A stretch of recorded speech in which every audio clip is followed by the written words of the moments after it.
We tried shooting this test 3 times, and each time the weather did its best to thwart us.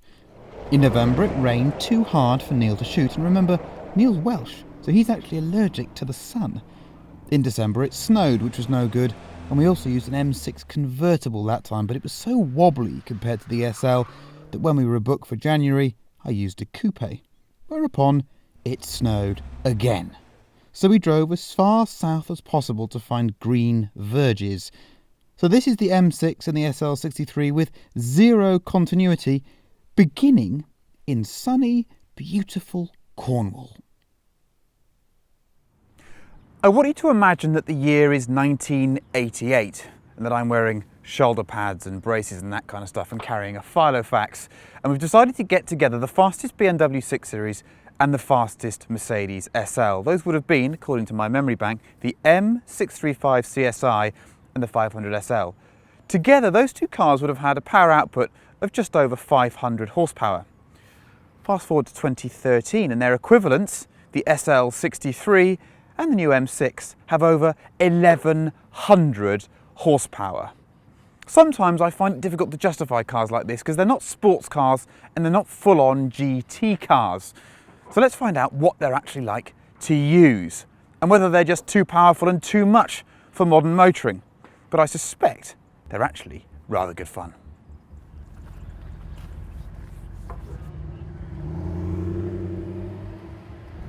But every cloud has a silver lining, and the upside here is that after 2 aborted tests, I've done lots of miles in both of these cars and discovered some very interesting things. First of all, the Mercedes SL is what everyone thinks of as being a bit of a barge. If I showed you SL Mercedes versus BMW M6 on a piece of paper, you'd assume that the Merc was the big flabby one and that the M6 was the smaller, lighter, sharper one. That is not the case. The SL is entirely made of aluminium. It's actually lighter, or pretty much as light as the M6, and yet it has a very heavy electric hood mechanism in it. The upshot is a car that drives quite unlike its predecessor, and that was a car that I ran for a year and really thoroughly enjoyed. This car is stiff, it's agile, it just feels really quite sporting in a way that you wouldn't expect of an SL. But we can't discuss this car without discussing its looks, can we? Because it's not that pretty a machine. It's very effective, and I'll come to all of its dynamic plus points in a minute. But I struggle to say it's good looking. Okay, fully AMG'd up with fancy matte paint and some bits and bobs and a carbon pack hanging off it, it's great. But then for £140,000, it should look pretty great. From in here, it really feels like a £140,000 car. The cabin is beautiful and expensive. Feels more expensive than the BMW's cabin as well to me. And also, you can actually fathom the controls because it doesn't have iDrive. The clever thing about the SL is that in my position, you can actually review this car as a coupe if you want to. We're in the middle of winter, it's just about snowing now, it's horrid, so I didn't even think about the fact that the roof goes down, and I could review it as a convertible as well. It just doesn't even feel like the roof comes off at the moment. It's incredibly strong. To me, with the roof up, this thing feels more rigid than the M6.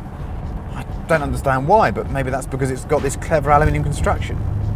The powertrain in the Mercedes is extraordinary. Just a little bit more power than the BMW, just over 560 horsepower, but the torque is extraordinary. 900 Newton meters, that's 663 foot-pounds of torque in real money. And that just means that the car has on-demand acceleration of a quantity that it's difficult to use on the public road. It's just so fast. Mercedes probably don't want me to say this, but this car is more accelerative than an SLS, and this is supposed to be the cruiser. You sit nice and low in the car, the steering wheel comes to meet you. You can set yourself up like you're in a sports car. It really is impressive. The electric power steering, yes, it feels overlight and lacking in any kind of real connection. But, and I say this quite a lot, after 5 minutes driving it, I can place it exactly where I want to put it. The motor just sounds superb, just wonderful, glorious V8, loads of noise out the back. Makes the BMW feel a bit contrived, I have to say.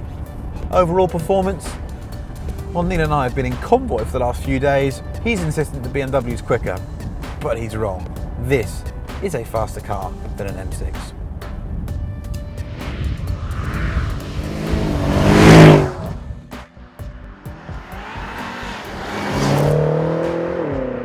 So I've driven these things on motorways, I've driven them fast, slow, I've driven them on a bit of circuit, driven them on the road, I've done skiddy stuff in them, I've pretty much done everything that you can do in an M6. Yesterday, for example, I did about 450 miles during the day on a mixture of roads, and I came away with what I think is quite a strange conclusion for me, and that is, I prefer this car to an M5.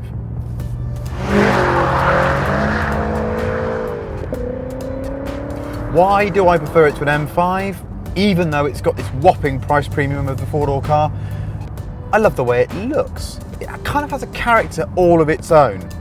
I'd describe it as being a little bit GTR-like, actually. The way that the gear changes are so immediate, the way the car feels massive and yet still actually quite chuckable is quite GTR-like. And of course, being two-wheel drive, it has none of that car's traction. So it wants to go sideways everywhere. This engine, I think, oddly enough, because it spends so much time trying to be characterful and throw odd fake noises at you through the cabin, it's a bit contrived at times, but there's no denying the effectiveness of a twin-turbo engine of this swept capacity that can rev to over 7,000 RPM.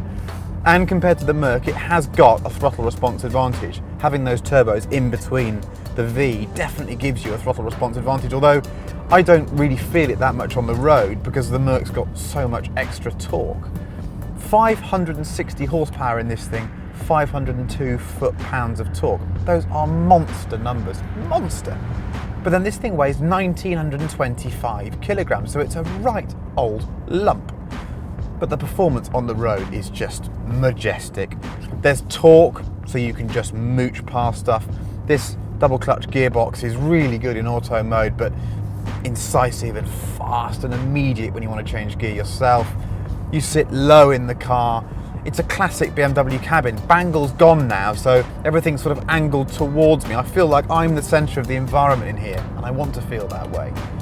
It's a great GT car in the classic sense, although its GT credentials are undone by a couple of little things. First of all, it's actually quite noisy in the cabin sometimes at speed. It's got a lot of tyre noise. It's the tyre noise that affects it, and it's very surface sensitive. So if you pick up just the wrong surface, it's noisier in here than it is in the SL, which is surprising because the SL doesn't actually have a roof. The other thing is the structure of the car, which doesn't feel absolutely enormously strong. I'm sure it passes every crash test imaginable and it's a very safe car. But now and again, when you thump it over a bump, there's a shimmy that comes through the body and the steering column takes a bit of a wobble. Now you're probably wondering why we didn't use an M6 cab versus the SL. Well, it's partly because I messed up on the booking, sorry about that. But I'm glad that we didn't, because I drove an M6 cab before Christmas in one of the failed attempts to shoot this piece, and it did wobble too much. It wobbled so much that it wasn't actually an adequate rival for the SL. This definitely feels like an M car as well. It feels special, feels a bit naughty. It's got a lovely look to it, lovely stance on the road. Cabin, lots of high quality materials. As I said, nicely driver-centric. iDrive, I still don't get. I mean, it's just utterly baffling what's going on up here. But when you get the phone hooked up and you can listen to DAB and the nav's directing you on the head-up display, you do think to yourself, I could just drive to Geneva and it wouldn't be a problem at all. Because fuel consumption is so much better now with the twin-turbo motor, we've got some range. So again, more of a GT car. And I would say that I haven't played around with all of these driver control things as well. You've got 3 engine modes, 3 suspension modes, 3 steering modes. I just leave the thing in all comfort on the road. That means that if you absolutely hammer it over a bumpy A or B road, you probably will start to feel the car float a bit, but I don't mind that. I just don't want the really harsh ride. In the softest mode on British roads, this is actually quite a surprisingly comfortable car, apart from that weird bit of noise. Anyhow, enough talking, let's go fast.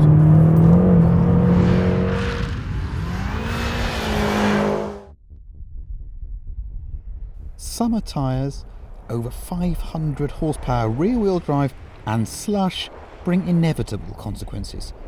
Both cars have mechanical locking diffs and they will both drift to Olympic standards.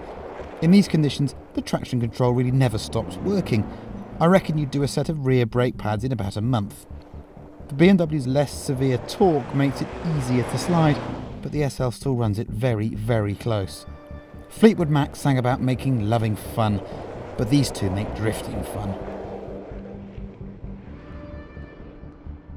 The SL doesn't make life easy for itself. To my eyes, it should look better than it does. Yes, the AMG treatment helps, but everyone we asked said they preferred the way the M6 looked. But then within the context of this test, the M badge is a little misleading, isn't it? Because you'd expect it to be the sharper car of the two, when actually it feels bigger and looser. The SL can be a roadster and a coupe. Yes, you can buy an M6 cab, but it wobbles too much. The Merc's engine is more impressive than the BMW's, but the M6 somehow has a kind of two-wheel drive Nissan GTR appeal to it. If I had to choose one, I'd take the M6, but I'd probably spend half the year wishing I'd taken the SL. Both are cracking cars.